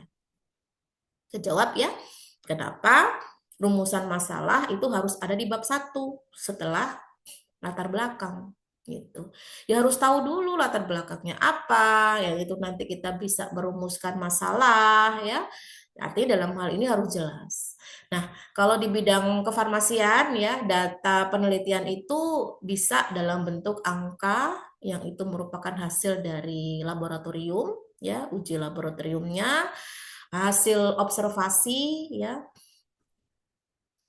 jawaban kuesioner ya, hasil pengujian fisikokimia dan juga dalam bentuk dokumentasi proses pembuatan sediaan itu pun data penelitian. Namun memang realnya nanti data penelitian itu tidak selalu dituliskan semuanya di hasil. Yang di hasil itu biasanya hanya pokok-pokoknya aja yang nanti menunjukkan untuk yang dibahas. Tapi lain-lainnya biasanya di lampiran. Tapi harus ada, makanya jangan sampai data-data kita tidak lengkap. Ya. Nah, untuk jenis-jenis data itu ya kita lihat dulu berdasarkan apa. Jadi kalau berdasarkan sifatnya itu ada data kualitatif ya sama kuantitatif. Ya, saya yakin kalian sudah paham lah ya apa itu kualitatif, apa itu kuantitatif ya. Kalau kualitatif itu biasanya datanya dalam bentuk deskripsi, narasi ya, kategori yang itu berbentuk angka gitu kan. Nah, kalau untuk yang data kualitatif itu terbagi menjadi dua jenis ya, ada nominal, ada ordinal. Kalau misalkan yang nominal itu kan biasanya nanti bisa dilihat kategori yang tanpa tingkatan. Contohnya jenis kelamin, jenis sediaan, itu biasanya apakah yang digunakan itu tablet, apakah kapsul, apakah sirup ya. Kalau yang ordinal itu biasanya dalam kategori dengan tingkatan. Ya, tingkatan itu artinya suka nggak suka gitu ya. Artinya dalam hal ini ingin mengetahui uji hedonik lah misalnya. Jadi ada range kalau 5 itu suka sekali, kalau 4 itu apa, 3 apa, sampai 1 itu apa. Ya, itu ordinal ya.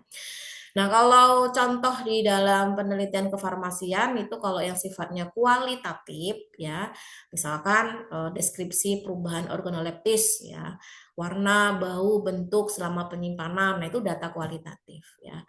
Atau hasil interview atau wawancara pasien ya, misalkan terkait pelayanan obat atau wawancara terhadap apoteker untuk melihat apa namanya kaitannya dengan peraturan-peraturan yang ditetapkan di apotek tersebut sudah sesuai atau belum. Nah, itu juga data kualitatif. Atau kategori untuk pengetahuan ya, misalkan masyarakat X terhadap penggunaan antibiotik yang tadi saya contohkan. Itu juga masuk ke dalam data kualitatif. Jadi nanti bisa disimpulkan apakah baik, cukup atau kurang ya. Yang kedua, data kuantitatif. Nah, kalau data kuantitatif harus jelas ini, harus ada angkanya dan dapat diukur secara langsung. Nah, kalau untuk data kuantitatif itu ada yang dalam bentuk diskrit sama kontinu. Kalau dalam bentuk diskrit, ini sifatnya bilangannya bulat. Jadi hasilnya itu bilangan bulat dan tidak koma-koma lah bahasanya ya. Hasil hitungannya itu jelas. Misalkan jumlah responden. Kan nggak mungkin jumlah responden 1,5 itu kan nggak mungkin ya. Jumlah orang masa separuh-separuh kan gitu. Harus bulat ya. Jumlah tablet ya, ukuran tablet itulah. Kalau separuh ya berarti rusak gitu. Nah, itu yang diskrit. Kalau yang kontinu kita bisa menggunakan pecahan atau desimal ya. Misalkan pengukuran viskositas, waktu alir, kadar zat aktif, waktu tunggu pasien kan ada tuh berapa menit, berapa detik gitu kan itu bisa. Nah, contohnya apa? Misalkan hasil pH ekstrak ya, ini kan bisa dalam bentuk 6,5, 6,1 dan seterusnya. Diameter zona hambat untuk penghambatan terhadap pertumbuhan bakteri juga bisa diukur ya menggunakan jangka sorong ya dari hasil penghambatan oleh ekstrak yang kita gunakan gitu kan. Mampu nggak dia menghambat pertumbuhan bakteri ya. Nah, jumlah pasien yang menunggu di apotek, nah ini yang nggak boleh pecahan atau desimal, ngeri pula nanti ya. Ada jumlah pasiennya itu berapa di apotek Saintifa 2,5. Nah, kan bingung kan 2,5 limanya ini separuh atas atau separuh bawah kan begitu kan ngeri ya. Harus jelas ya. Jadi kuantitatifnya itu yang diskrit atau yang kontinu. Nah, berat serbuk per saset. Nah, itu juga bisa kontinu ya. Jadi berapa gramnya. Kecuali kalau memang kita sudah patok dalam satu saset itu harus 1 gram ya. 1 gram semua. Nggak boleh ada koma-koma gitu ya. Kemudian yang selanjutnya berdasarkan sumbernya. Jadi kalau berdasarkan sumbernya itu ada data primer, ada data sekunder. Ini yang paling sering saya tanyakan dan masih bingung ngejawabnya. Apa itu data primer? Padahal jelas ada itu di KTI-nya. Penelitian ini menggunakan data primer. Penelitian ini menggunakan data sekunder. Nah, ketika saya tanya, apa itu data primer? Nggak bisa jawab. Ya, nah ini artinya secara pemahamannya itu masih sangat kurang sekali, bahkan ya nggak tahu entah waktu kuliahnya itu merem apa gimana, apa ditinggal kabur ya, HP di mana, orangnya di mana kan, yang pinter HP-nya nanti, atau yang pinter malah orang-orang yang ada di situ yang itu bukan yang kuliah gitu. Itu tadi ya saran saya. Kalau memang kalian mobile ya siapkan headsetnya, modal dikit lah. Yang penting kan masuk gitu daripada udah modal kuota, modal sinyal ya, modal HP, tapi entah HP di mana, orangnya di mana, nggak ada yang tahu untuk bisa masuk pemahamannya gitu. Nah, data primer itu adalah data yang diperoleh langsung dari peneliti di lapangan. Jadi peneliti itu yang langsung mengukur ya. Bukan data rekod, bukan data yang sifatnya sudah tersimpan sebelumnya, tapi ya detik itu diukur gitu. Misalkan seperti hasil pengukuran pH, habis buat sediaan sabun ya diukur pH-nya berapa, terus minggu depan untuk evaluasi stabilitas pH-nya diukur lagi dan seterusnya ya. Misalkan hasil pengukuran pH, viskositas, kadar air, dan lain-lain. Kemudian hasil kuesioner, tingkat kepuasan pasien di apotek, kalian datang ke satu orang, dikasih lembar kuesioner, ini apa, jawabnya apa, itu langsung berarti data primer. Atau pengamatan langsung proses produksi sediaan, dilihat langsung tuh di hari itu juga dan dapat diambil datanya. Itu kalau data primer. Kalau data sekunder itu data yang memang sudah ada sebelumnya. Kita hanya melihat bentuk dokumen yang sudah tersimpan. Misalkan rekam medik pasien. Dalam 1 bulan itu pasien-pasien yang memiliki penyakit jantung itu ada berapa. Dilihat, oh ternyata ada di tanggal sekian, di awal bulan tuh ada namanya X, itu keluhannya sakit jantung misalkan. Nah itu kan data juga yang bisa kita ambil sesuai dengan judul penelitian kita. Tapi datanya sifatnya sekunder, ya. Atau laporan apotek tentang waktu tunggu 1 tahun sebelumnya, itu datanya sudah ada itu setahun sebelumnya, kita tinggal pakai misalkan, ya. Atau data sekunder lainnya, misalkan seperti literatur, jurnal, buku, SOP, atau dokumen-dokumen resmi yang ada di tempat penelitian tersebut. Itu namanya data sekunder. Tahu ya bedanya mana data primer, mana data sekunder. Kemudian berdasarkan waktu pengumpulan, ya. Jadi ada data cross seksional sama data longitudinal, ya. Kalau data cross seksional, ya, ini data yang dikumpulkan pada satu waktu tertentu. Misalkan kalau dalam penelitian bahan alam, ya, saya mau mengukur pH gel ekstrak jahe pada hari ke-0, ya, hari ke-7, hari ke-14. Nah, itu kan pada waktu tertentu tuh. Itu nggak boleh ngasal ya. Ada dasarnya. Kenapa harus ke-0? Kenapa harus ke hari ke-7 dan lain-lain. Atau kalau dalam pelayanan kefarmasian, saya pengen mensurvei kepuasan pasien di apotek tertentu yang itu dalam 1 hari itu, misalkan. Itu data cross seksional ya pada satu waktu tertentu. Ya, jadi tidak boleh berulang. Jadi kalau misalkan pengujiannya di hari 0, di hari 0 itu saja, tidak ada hari-hari yang lain. Kalau hari 7, hari 7 saja, nggak boleh hari 0, hari 1, hari 2, hari 3, itu nggak boleh. Ya. Nah, itu kalau yang seperti itu disebut data longitudinal. Artinya datanya itu berulang pada waktu tertentu. Misalkan saya pengen menguji stabilitas gelnya, ya, di hari ke-0 hasilnya gimana, hari ke-7 hasilnya gimana, hari ke-14 gimana, 28 gimana. Kalau hasilnya itu aman, stabil, berarti stabilitasnya kan oke. Tapi kalau hari ke-14 ternyata stabilitas gelnya ini menurun angkanya. Nah, ini berarti kan tidak stabil. Nah, itu perlu ditelaah lebih lanjut. Tidak stabilnya karena apa? Gitu. Atau kita lakukan pemantauan stok obat selama 3 bulan. Ya sudah, tiap hari itu dipantau obatnya.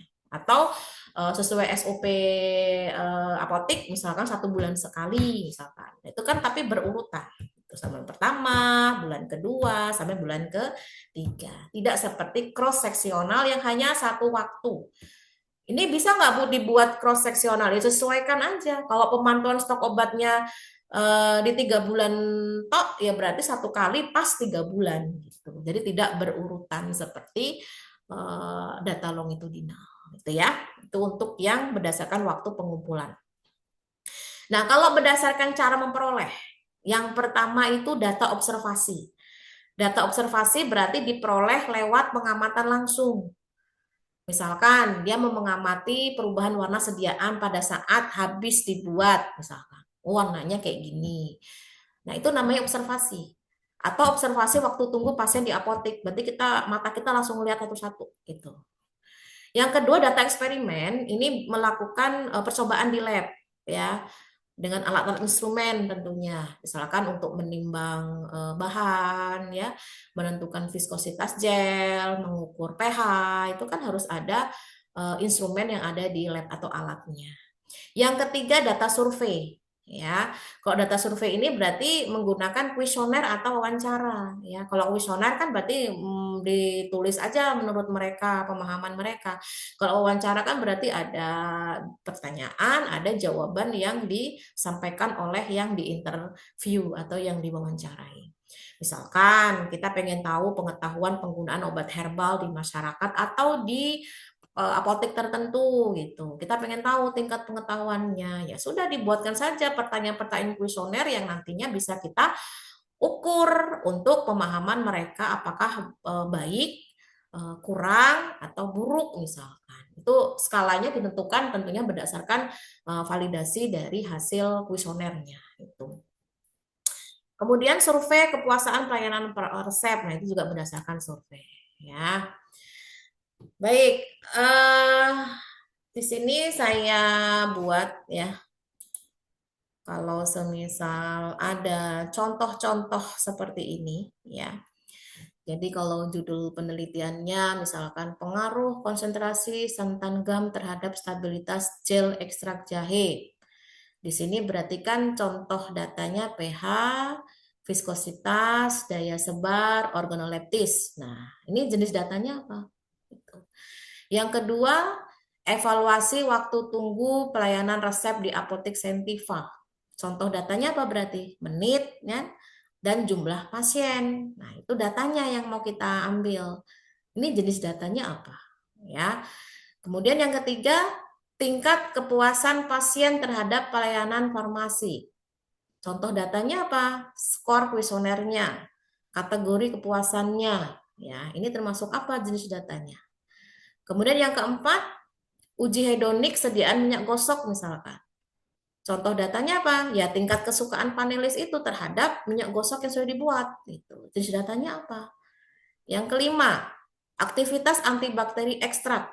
Ya, contoh datanya diameter zona hambat. Ini yang mau diukur ya, diameternya bagaimana. Nah, ini jenis datanya apa? Nah, silakan ya, silakan dikerjakan ya masing-masing mahasiswa. Nanti apa namanya? Jawaban itu bisa karena ini waktunya sudah habis ya, nanti takutnya kelamaan di Zoom-nya. Jawaban yang ada silahkan bisa diwaprikan ke saya saja ya. Tapi itu tadi, misalkan judul 1, judul 2, judul 3, judul 4, judul 5. Nggak usah ditulis judulnya apa. Cukup judul 1, jenis datanya apa, judul 2, jenis datanya apa, judul 3, jenis datanya apa, judul 4, jenis datanya apa, judul 5, jenis datanya apa. Ya. Ini silahkan diwaprikan ke saya tunggu dari sekarang ya sampai nanti pukul 12 ya, nggak usah lama-lama kan nanti bisa dilihat untuk jawabannya masing-masing seperti apa. Oke, saya rasa cukup untuk pertemuan kita hari ini ya. Sampai sini ada yang ditanyakan, silakan. Jangan ini nggak pada tidur kan? Kok mengeningkan cipta semua?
Oke, kalau tidak ada, dicukupkan ya untuk pertemuan kita hari ini. Semoga apa yang saya sampaikan itu nyantol ya. Saya sih harapannya sih begitu. Jadi tidak tidak belajar 2 kali, 3 kali ya. Cukup 1 kali kita tatap muka seperti ini kalian paham kan begitu. Karena kalau belajar-belajar lagi itu kan menyita waktu tentunya.